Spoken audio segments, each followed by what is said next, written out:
Imagine que num dia qualquer, os brasileiros acordassem com a notícia de que o presidente da República tinha fugido para a Austrália, protegido pelos aviões da Força Aérea dos Estados Unidos.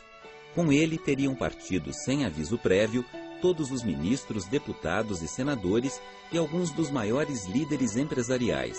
E mais, a esta altura, tropas da Argentina já estariam marchando sobre Uberlândia, no Triângulo Mineiro, a caminho de Brasília. Abandonado pelo governo e seus dirigentes, o Brasil estaria à mercê dos invasores. Provavelmente a reação dos brasileiros diante de uma notícia tão inesperada seria de desamparo, medo e revolta. E foi assim que os portugueses reagiram na manhã de 29 de novembro de 1807, quando circulou a informação de que a rainha, o príncipe regente e toda a corte estavam fugindo para o Brasil sob a proteção da Marinha Britânica.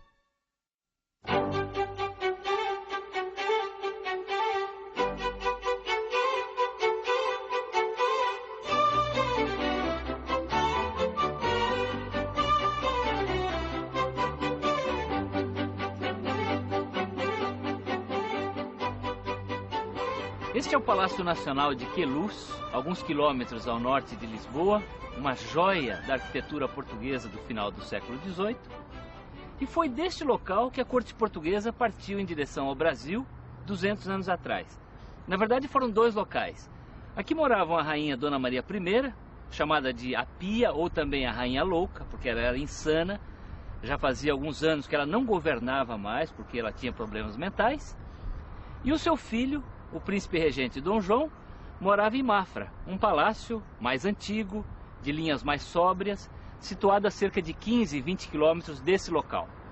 Então o Dom João partiu de Mafra e a Dona Maria e a sua nora, a princesa Carlota Joaquina, com as filhas, saíram aqui de Queluz.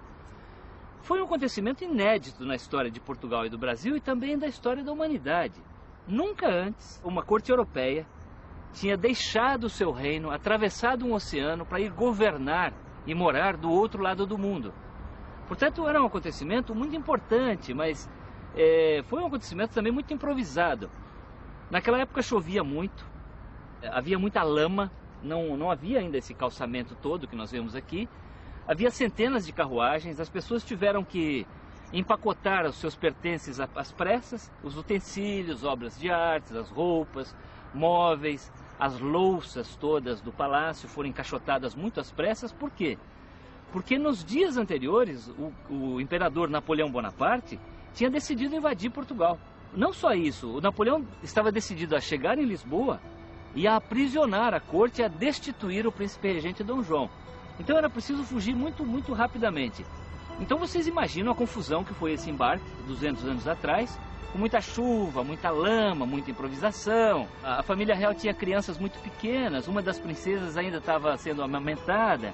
Foram dias de muita aflição, muita insegurança para essas pessoas importantes que estavam indo refazer as suas vidas do outro lado do mundo. Daqui, então, partiram centenas de carruagens, carroças, em direção ao porto de Lisboa, onde havia cerca de 58 navios à espera do embarque da corte. Além da rainha, do príncipe regente, da princesa e dos seus filhos, embarcaram também os nobres, todos os funcionários públicos mais importantes, alguns dos empresários mais influentes da época.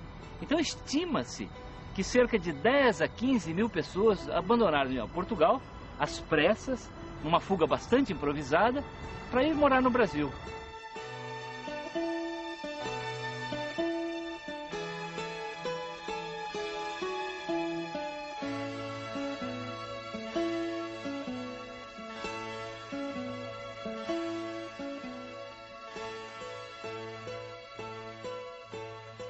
Bem, agora estamos diante do Palácio Nacional da Ajuda, um outro local usado pela corte portuguesa, não só como morada, mas como local de recepções oficiais. Porém, antes de continuar a nossa viagem em direção ao Brasil, vamos ver o que estava acontecendo na Europa 200 anos atrás, o que de tão grandioso a ponto de obrigar a corte portuguesa a se mudar para o Rio de Janeiro. Em 1807, Napoleão Bonaparte estava no auge do seu poder. fazia 3 anos que tinha se autodeclarado imperador dos franceses.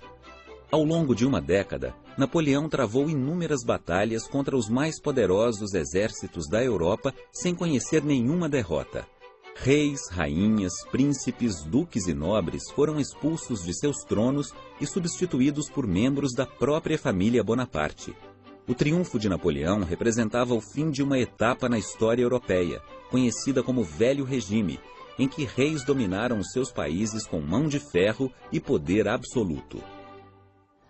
O final do século XVIII e o começo do século XIX representa um momento de grande transformação na história da humanidade. Havia 3 coisas importantes a acontecer nesse período e que afetavam profundamente os destinos de Portugal e do Brasil. A primeira tinha sido a Revolução Americana, a Independência Americana de 1776, em que pela primeira vez uma grande democracia republicana moderna se estabelecia na história humana. Nunca tinha acontecido isso antes. A segunda tinha sido a Revolução Francesa de 1789, em que pela primeira vez o povo, apoiado pela burguesia, derrubou o rei e a rainha do poder. Mais do que isso, mandou o rei Luís XVI e a rainha Maria Antonieta para a guilhotina, decapitou o rei e a rainha e assumiu o poder. E o terceiro grande fenômeno era a Revolução Industrial na Inglaterra, que havia reinventado os modos de produção. Esses 3 acontecimentos combinados espalharam uma onda de choque pelo mundo e mudaram os destinos de Portugal e do Brasil. Por quê? Neste momento, Napoleão Bonaparte havia sido chamado para colocar ordem na França. A França tinha se transformado no caos depois da Revolução, e o Napoleão Bonaparte assume o poder e se revela o maior gênio militar que a humanidade havia conhecido desde o Império Romano. Portanto, ele dominava completamente o continente europeu. Ele tinha decretado o bloqueio continental contra a Inglaterra, que era a sua grande inimiga, e precisava de mercados para os produtos da Revolução Industrial. Quem estava no meio dessas 2 grandes potências? O pequenino, indefeso Portugal. Era um país, nessa época, sem recursos, com população muito pequena, sem exércitos para se defender, espremido pelos interesses de 2 potências muito poderosas. O que aconteceria se a corte não fosse para o Brasil? O Dom João seria preso e deposto pelas tropas de Napoleão, ou caso ele aderisse à França, Lisboa seria bombardeada pelos navios ingleses que não queriam que Portugal caísse em mãos de Napoleão. Então a alternativa que sobrou para o príncipe regente Dom João foi embarcar toda a sua família, toda a corte, para o Brasil, protegida pelos navios da Inglaterra, que na época representavam a maior força marítima do mundo. Agora, os planos de transferência da corte para o Brasil já eram muito antigos em Portugal. Eles já eram discutidos cerca de 250 anos antes, durante o período chamado de União Ibérica. E fazia muito sentido, era uma ideia bastante sensata, porque Portugal era realmente um país com recursos muito escassos, vivia constantemente ameaçado pelos seus vizinhos, e a riqueza estava no Brasil. Era de onde os portugueses tiravam o ouro, o diamante, o tabaco, o açúcar, a madeira, o algodão, a carne de charques, produtos que mantinham a força, a prosperidade do Império Colonial Português. Então os planos eram muito antigos. Agora, o que houve em 1807 foi realmente uma fuga apressada, uma fuga muito improvisada, e tanto assim que na correria do embarque, 2 tesouros ficaram esquecidos no porto de Lisboa. Um foi a prataria das igrejas, que não deu tempo de embarcar e os franceses confiscaram e derreteram logo em seguida. A outra eram os livros da Biblioteca Real Portuguesa, que estavam aqui no Palácio da Ajuda. Eram 60 mil volumes, uma preciosidade para a época, uma das maiores bibliotecas do mundo, que também ficaram abandonados no porto de Lisboa. Depois retornaram aqui para o Palácio e chegaram ao Brasil até 1811 em 3 viagens consecutivas.